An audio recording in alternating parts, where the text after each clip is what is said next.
ቶሚ ሪካቶ ይባላል። የሞት ፍርድ የተፈረደበት በቶኪዮ እስር ቤት ታሳሪ ከ14 ዓመት በፊት 7 ሰዎችን የገደለና 10 ሰዎችን ያቆሰለ ሰው ነው። ጁላይ 26 2022 ሂሮካቶ ከታሰረበት ክፍል ወጥቶ ወደ መጸለያ ክፍል ተወስዷል። የሃይማኖት አባት ፊት ተቀምጦ ማድረግ የሚችላቸው ነገሮች እየተነገሩት ነው። ለቤተሰቦቹ የሚያወርሰው ነገር ካለ የመጻፍ መብት ተሰጥቶታል። መመገብ ከፈለገ ይመገባል። ከዛም ወደ ሌላ ክፍል ይወሰዳል። ክፍል ውስጥ ክርስቲያን ከሆነ የመስቀል፣ ቡድሃ ከሆነ ደግሞ የቡድሃ ቅርስ ተቀምጦ እንዲጸለይ ይፈቀድለታል። ጸሎቱን ሲያገባድድም የሞቱ የመጨረሻ ፍርድ ይነገረዋል። የእስር ቤቱ ጥበቆች አይኑ በነጭ ጨርቅ ይሸፍኑታል፣ እጁንም ወደ ኋላ ያስሩታል።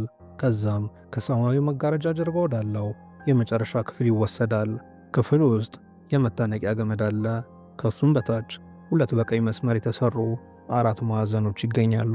ተከፍተው እስረኛውን አንጠልጥለው እንዲሞት የሚያደርጉ በሮች ናቸው። እስረኛው እነዚህ 4 ማዕዘኖች መሃል እንዲቆም ይደረጋል። አጠገቡ ያለው ክፍል ውስጥ 3 ፖሊሶች ይገኛሉ። እስረኛውን አያዩትም። ፊት ለፊታቸው 3 ተመሳሳይ በተኖች አሉ። 2ቱ ምንም ጥቅም የላቸውም።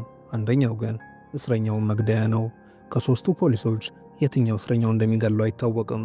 ይህም ፖሊሶቹ የመጸጸት ስሜት እንዳይሰማቸው ሲባል የተደረገ ነው።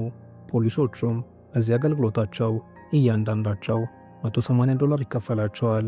እስረኛው ሲገደል የሚመለከቱት የእስር ቤቱ ዋና አዛዥና የሕክምና ባለሙያ ብቻ ናቸው። ተሰቅሎ ከተገደለ ከ5 ደቂቃ በኋላ የሕክምና ባለሙያው መሞቱን ያረጋግጣል።